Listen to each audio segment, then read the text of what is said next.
Hello, and welcome to my Therapist Plays Disco Elysium analysis series. Okay, on today's episode, I talk to the smoker on the balcony and his Sunday friend. Some of you can probably tell exactly how this is going to go for me if you have been watching this playthrough. And if you are new, let's just say this Sunday friend character is kind of the embodiment of a part of Disco Elysium that I have found very challenging to engage with in this playthrough so far. I'm sure some of you are going to find this interaction hilarious and others very frustrating. I'm right there with you. So let's just get into it and get on with it. Okay, let's continue here. So I believe there's one more thing we should do before we go to bed for the day. What was it? It was to talk to the person on the roof. The smoker on the balcony, that's what it was.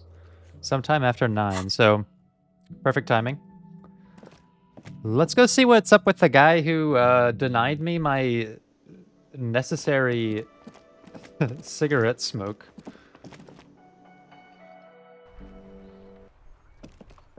I'm still feeling a little bit vindictive about that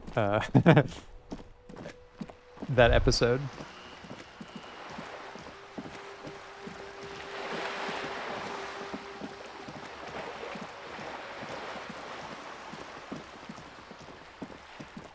Now we're trying to go on the straight and narrow. Even if he were to offer me a cigarette, I wouldn't want one.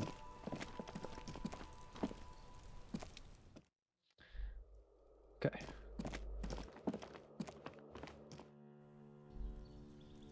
There he is.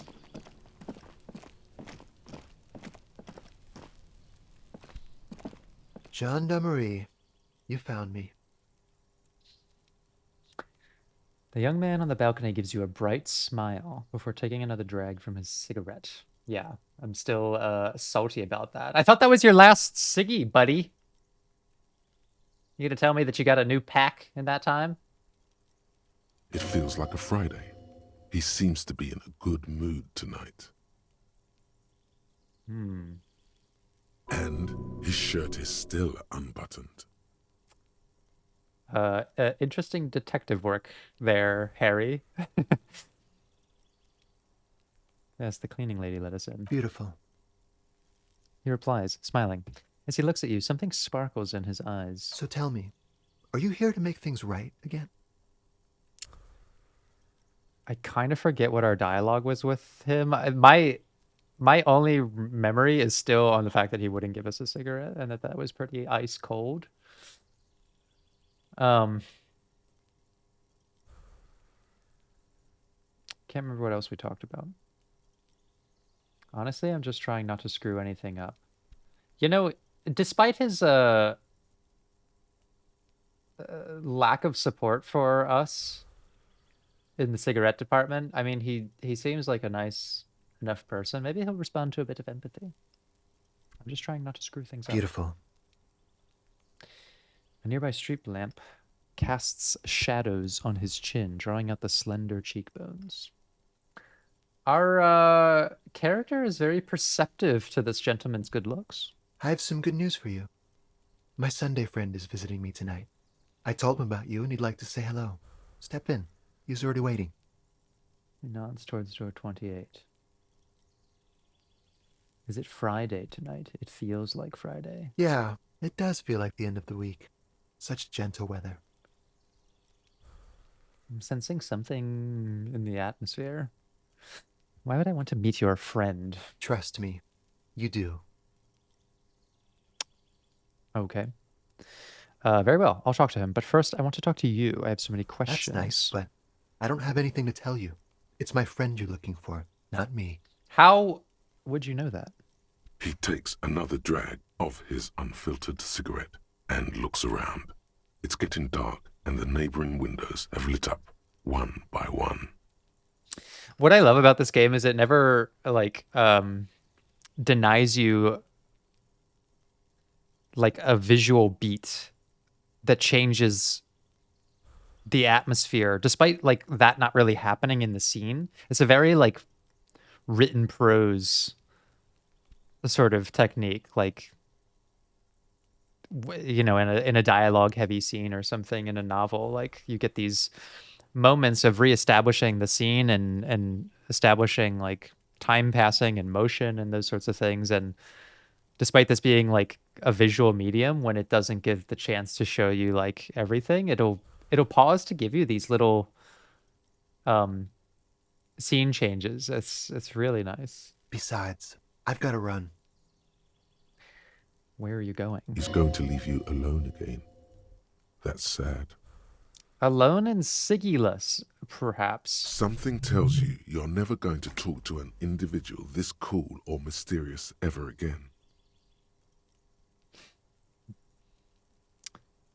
Interesting. He's like the polar opposite of Kim. That's my first impression of this guy. Like, one of the things that's so interesting about Harry being like, he's not a blank slate like I originally thought he would be. He's a character with his own backstory, but at the same time, he's extremely impressionable. Harry tends to experience a lot of like projection, which I don't remember where I saw it described this way, but it's the idea that like you think you're looking at a window, but it's actually a mirror, right? So you're seeing qualities about other people and you think it's someone else, but it's really your own qualities, right?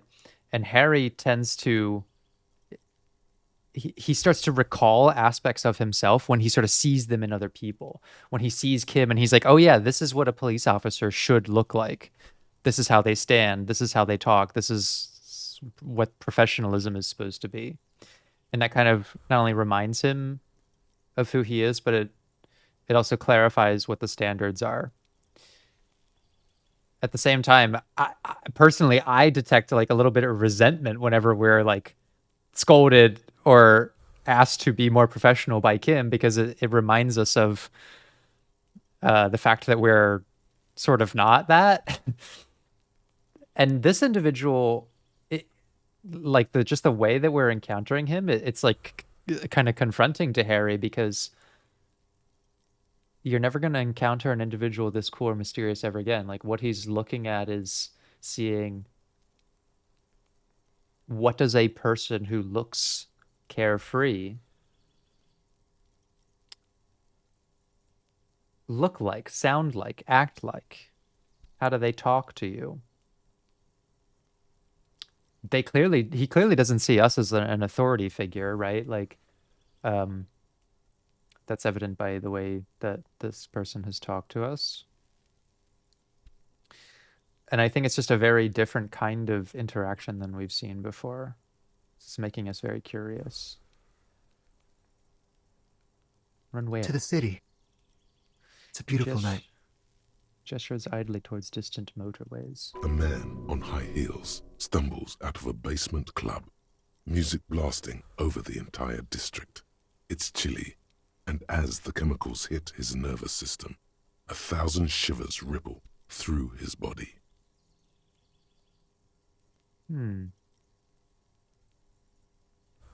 Only if you promise that we'll talk again. It's important. Something flutters in the corner of the lieutenant's mouth as you're saying those words.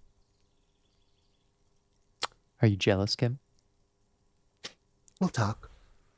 Just not tonight. The smoker assures you, brushing his hand through the hair. Take care, all right? A disarming smile. Well, he certainly left an impression on us. There's something so different about him that I can't put my finger on. Different, of course. He's such a good listener. I liked talking to him. I kind of want to poke and prod at Kim a little bit here. Perhaps this individual is confronting Harry with some of his unexplored desires. You like talking to him. Do not laugh at me, Kim. You're just jealous because you're a terrible listener. I swear to God, if he laughs at me, it made me feel special. It made you feel special. Yes, it made me feel seen and heard and listened to. Something you would never understand. He's barely holding it together. I, It's all he can do to keep from bursting out in laughter. you know what? Come on, detective, let's go. We've got a potential witness to interview. His Sunday friend, remember? I cannot believe you, Kim. At this point, I feel like I feel like we're 10 years into a relationship where he's scolding me for things that I like. We're just having common miscommunications. And then I see someone that, you know, it sparks that sort of like spontaneity, that kinetic energy that Kim has not sparked in me for years. And he finds it funny. Well, you know what, Kim? You shouldn't find it funny. You should find it threatening. Maybe, Kim, fucking maybe you should be asking yourself why you don't make me feel that way. You ever thought about that? No, you haven't, because all you think about is the case. I'm still feeling very confused after our last episode and all these strange emotions I'm experiencing. Okay. That's a lot of orbs. Let's click them. This is magazine. One photo. What do I got in here? Ooh. A robe. Pocket that. Buckets of paint on a layer of old newspaper. I love the idea of we're just coming in here. You wait, sir. You wait. I gotta inspect this environment and make it sure it's safe. Get a hat. That's a bed. Got some dishes. There's an ashtray. Empty ashtray. And flyers. Interesting. What do we got here? Got some sort of robe. Drama. Electrochemistry. I feel like this is more important for me right now. Got a logic hat. Our suggestions already weighed down. I'm gonna pop that bad boy on. Could always use a little bit of encyclopedia knowledge. And I've still got the tear bag, which I need to make some more money probably for tomorrow's stay at the Whirling in Rags, but I don't know what this individual will hold for us, so I'm gonna arm myself with the crowbar just in case. Okay, friend. Sunday friend. Officers of the Revachol Citizens Militia. I'm like really just blasting him. What do you know about the case? You shouldn't be seeing him in an intimate setting. For some reason, you feel this man is your superior. Superior, but he's not in the command chain. He looks all business. His hands are clean and well manicured. This is a man who knows the importance of appearances. I see. My name is Charles Vildrouin, and I am an official with the coalition government. I work for the Institute of Price Stabilité on assignment from Sur-la-Clé. Ah, he's a politics guy. I heard you talking to my friend outside. Very good. Super. I am here to assist you in any way possible. Ask me about the hanging. Do you know who did it?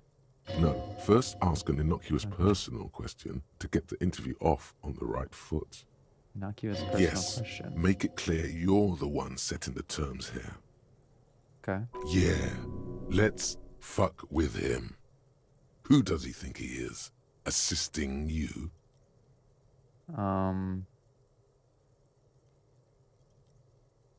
Silk robe. Let's ask him about the robe. Oh, we got it from an atelier in the East Delta Commerce Center. Personally, I think it's a little culturally insensitive, but the material is great. Sadly, the shop is now out of business. That's really all I can tell you about it. He forms a little rooftop with his fingers. Cold air sweeps in from the balcony. That didn't work at all. What? What was that? You were supposed to fuck with him, not compliment the decor. Look, I'm a boring cop, The okay? lieutenant takes out his notebook and nods to you to proceed. Let's ask him about his friend. Can you tell me about your friend? We'll ask him about the case, but actually, let's ask him about himself first. What's an official like you doing in Martinez? The coalition is only looking out for the price stability. Inflation is a killer, like a heart disease blocking the normal circulation of the economy. It must be controlled.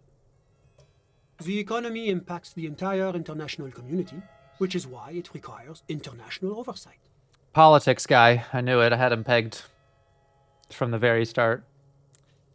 Okay, but what are you doing here in this apartment? Well, I'm renovating it. It is an interesting project.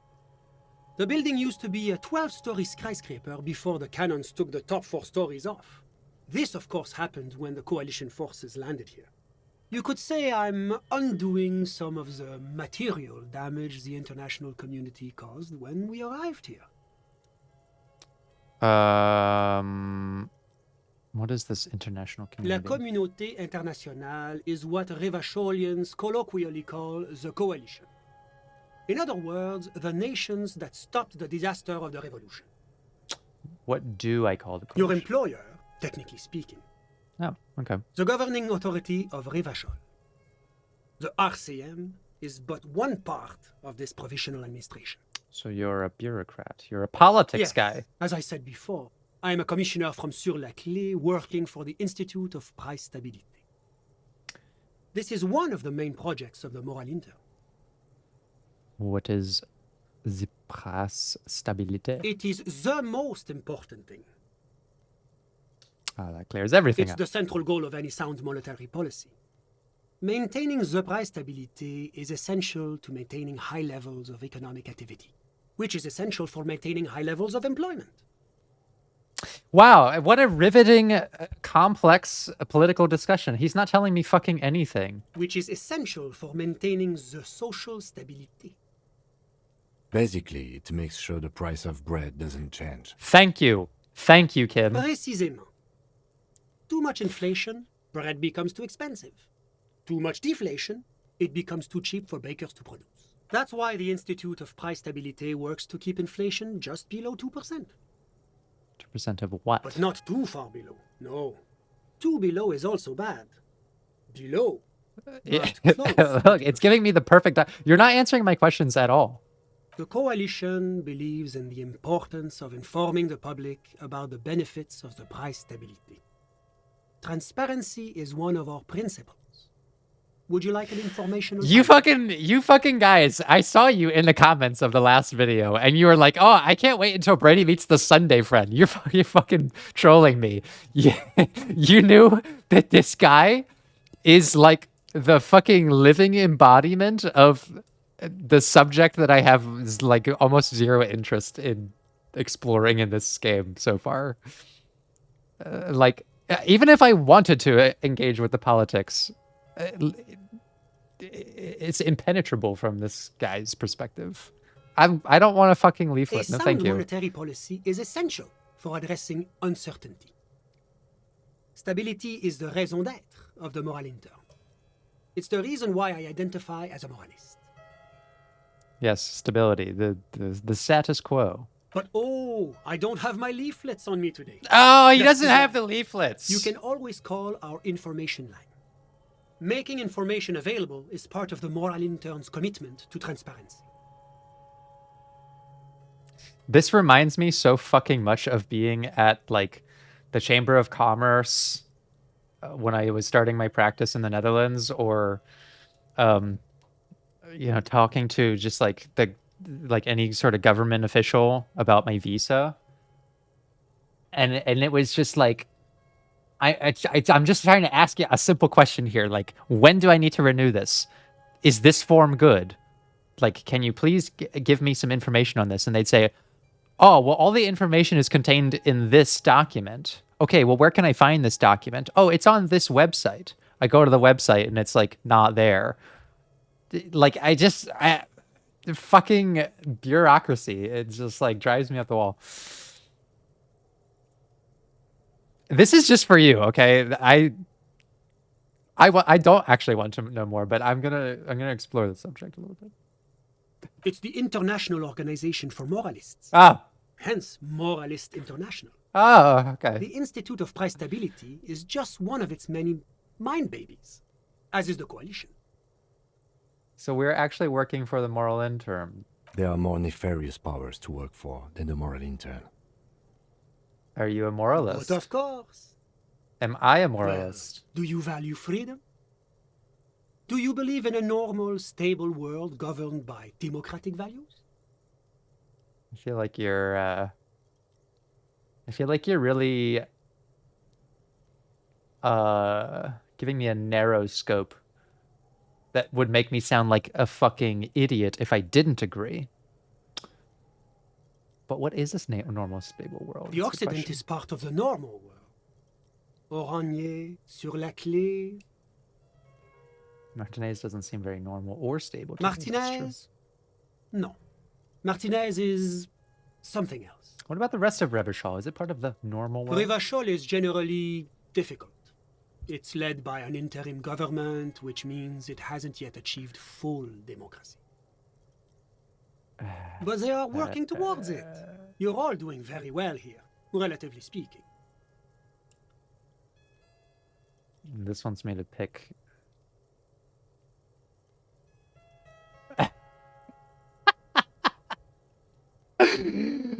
It's like every time I'm talking to people, I'm choosing option D, none of the above. Is that moralism? That's like literally the thought in my brain right now.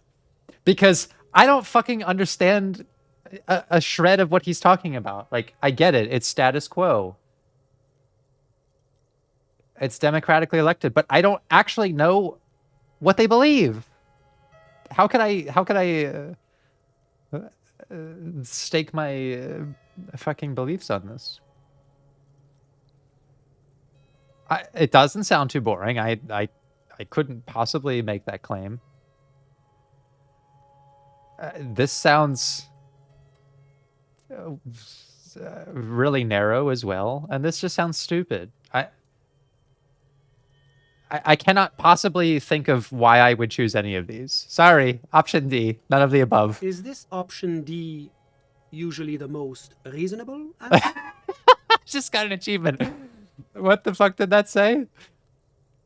The world's most laughable centrist. Defend the political center 7 times. I am not even a centrist in real life. I don't believe in centrist values. I don't feel like I'm getting the information to like agree with what are fictional political ideologies that are facsimile of real political ideologies. Part of that is self-inflicted because I have chosen not to engage with them for the most part. Is this option D usually the most reasonable answer? Yes. Everything else is super extreme. It's like I'm living with a bunch of lunatics. Yes. It's usually the most boring one. I feel like it's this. But when I I will clarify this. When I think of like people who are centrists in real life, like the enlightened centrists, I think those people are also, deciding not to take a stand because they think it's stupid to take a stand on, the other political parties. But that's not how I feel. Like, I vote one way in every single election because I believe more in those values. I'm not a politically unaligned individual.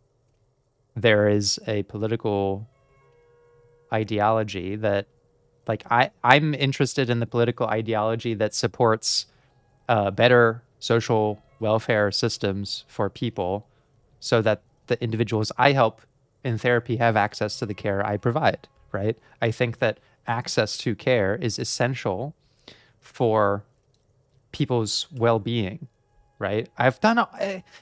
None of you get to say anymore that I like have not engaged with politics. I feel like I've engaged with it so much at this point. Like I did a whole video on Kuno about how the fucking environment is shaped by political systems and a person's ecology is impacted by these like different interlocking systems.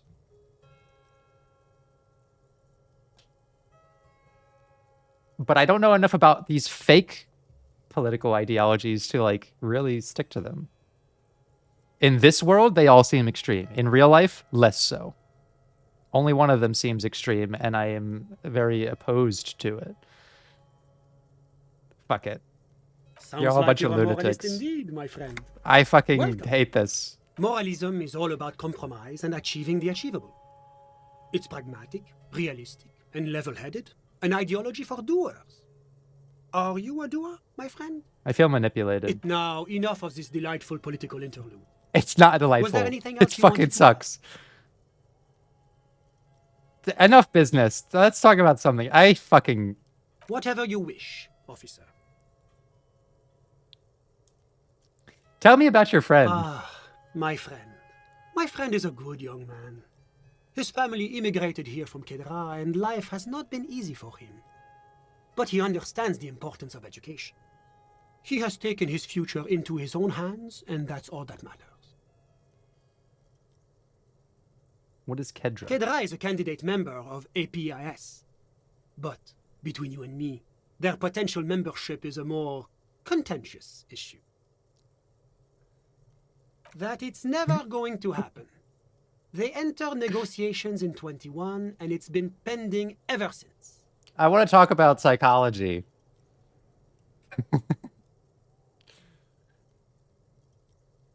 That doesn't tell me anything about Kedra itself. Is it warm there, cold, something in It's between? warm. It's also known for its mandarin trees and dust storms from Supramundi. It's like the game is aware that that this character is inherently frustrating to me as a character role-playing this, as a person role-playing this character. Kedra's an emerging market, but it still has a long way to go. Maybe that's why my friend's menage decided to immigrate. I don't feel like I've learned anything from this person yet so far.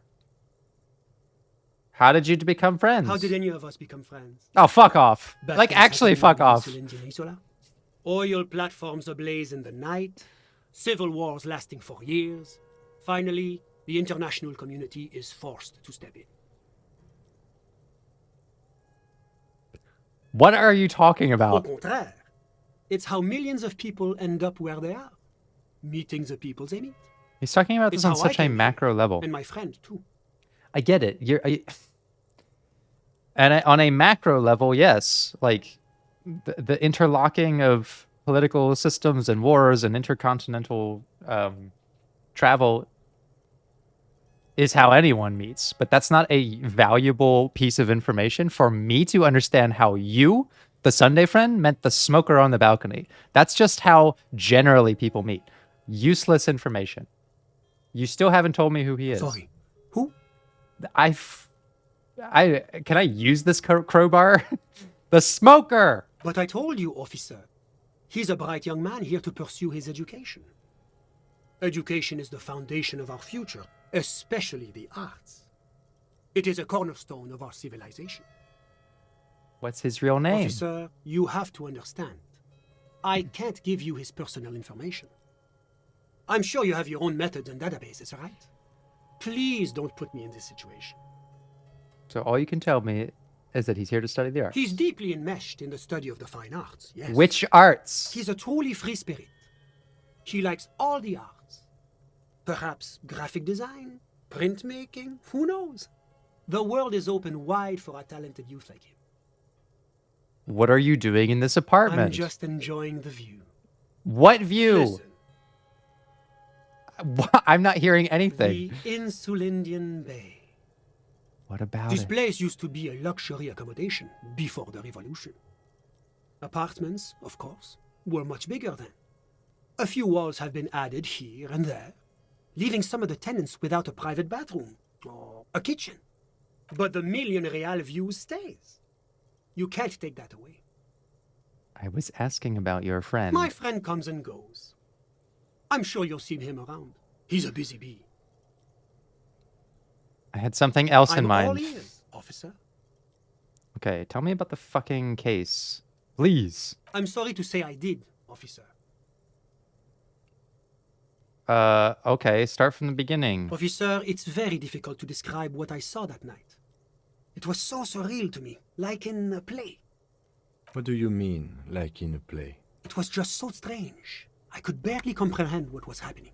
That's how I feel right now. I was on the balcony when it happened, getting some fresh air. I remember that first they came in, carrying what looked like a body. And then I saw all the surrounding windows go dead, one by one. That's when I understood. I should not be seeing this. So you didn't see shit. You saw them carrying a body. Sounds like the victim was unconscious, or at least incapacitated. Interesting. Can you describe them? I couldn't see their faces well, and there were quite a few of them. But they were very loud and very Martinez. Let's just say that the laboring classes can get rather expressive with their profanities. How many of them were there? I couldn't tell you exactly. Less than 10. Maybe 8? So the only specific information you have for me is something we already know. The lieutenant sends you a sharp look at the mention of that number. Were any of them huge? That's a giant you're describing. No, they were all quite human, as far as I could tell.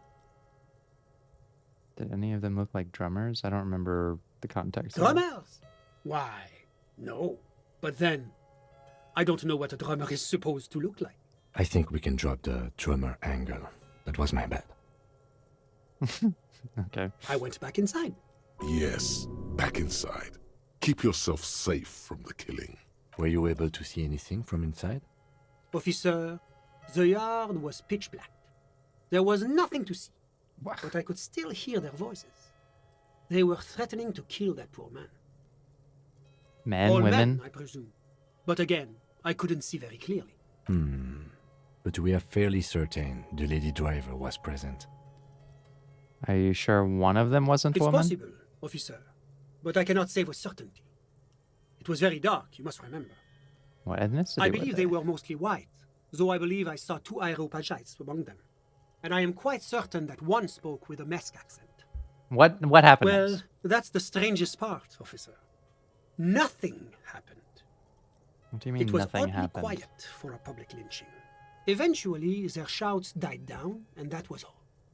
There were no gunshots, no celebratory shouts, no anything. Why didn't you call the RCM? You're right, of course.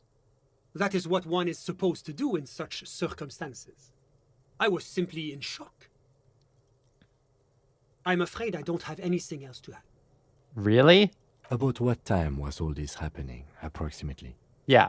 Get him, Kim. Establish a timeline. All I can say is that it was late. Oh, for fuck's sake. You didn't check your watch? My watch. Yes, now I remember. It was 30 minutes past midnight, give or take.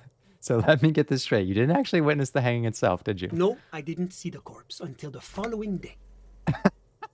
Well, that was a waste of time. I'm sorry I couldn't be of more assistance. Are you serious? That's it? A moment, officer.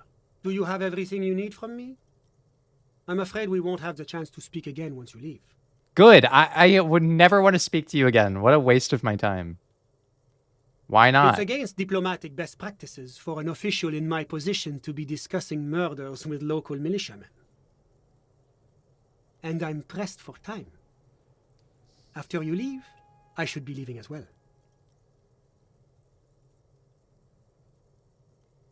Okay, my work here is done. Of course. I'm glad I could help. What just happened?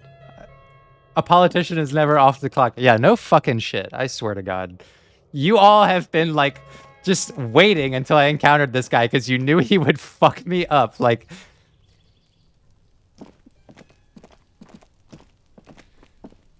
What a waste of time. Genuinely. I spent all that time to learn nothing and to just have the game insult me. Oh my God, that's hilarious. And I think, like, from a role-playing point of view, Harry would be even more frustrated by this. Like, if he was already centrist aligned simply because, not because he's convinced by the ideas of centrism or moralism, he just finds the other ideologies to be very half-baked in presentation and too extreme, then I think he would be only even more turned off from politics by encountering this person who's like, oh, this is someone whose job it is to be a politician, right? What I talked about before, the projection angle, like Harry's impressions about himself are taking shape because of what he sees from other people. So he looks at Kim and says, oh, this is what a cop should probably be, right? He looks at someone like Gart and is like, oh, this is like what a person who sticks by their convictions and workplace should be. He's not very flexible, right? He looks at Joyce and is like, this is what someone who leads a wing of her company, like, this is someone very professional but who still has her own morals and opinions. Everard Clare, this is someone who is abusing their power or vying for it. Like, he's taking in all this information and he's like, wow, like, how much of that is represented by me, right? When we see Everard Clare, it reflects on our sense of authority. When we interact with someone like Kuno, it's reflecting on, like, our electrochemistry because of the drugs angle, but also our volition, like our ideas about morals. And now we interact with this person who is like the political fucking archetype of this world so far. And my impression is that it was a waste of time. Nothing was learned. There was no personal value to the conversation. He didn't change his opinion. I didn't change my opinion. The world didn't change because of that discussion. And I am no more prepared to talk to the next person with a political persuasion about what my belief system is. Wow. It's almost like that's just fucking politics in a nutshell. I'm sorry. I'm not sorry, actually. This is just what I fucking experience. Like, to many people, the political angle of this game is like its main draw, but it's just not for me. I really think about it like, if someone says to me, like, yes, everything is political, to me, that's like a way of derailing what I am telling you my focus is, right? Because I could be talking about, like, oh, well, the way these people live in this environment is very interesting from a psychological perspective. Seeing their environment not being maintained and having drugs in the environment, and the general mental health of people seems to be in quite a depressive state. And someone wants to come and say, like, yeah, but forget all that. What you're really talking about is politics. I'm like, yes, okay, like, that's a lens that you could look at this from, but that's not the lens I'm talking about. I'm talking about the psychology, right? It's the same as someone coming to me and being like, okay, Brady, I want to talk to you about politics. Let's talk about how this class of people is affected by the economic system. And I go, hold on, stop all that, okay? I'm not... What you're really talking about is psychology. You'd be like, no, I'm trying to talk about politics. Please don't hijack the discussion with what you're interested in. Like, let's stay with the topic that I'm talking about. And I'd say, no, you can't, because actually everything is psychological. Even if you don't want it to be, it is. Too bad. We're talking psychology. Like, I just would seem really pushy and weird, I think, if I were to act like that.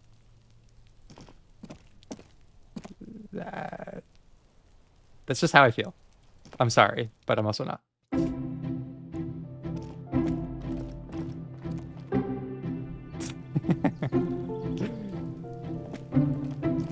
Okay. Let's continue here. And I think that it's time for us to go to bed.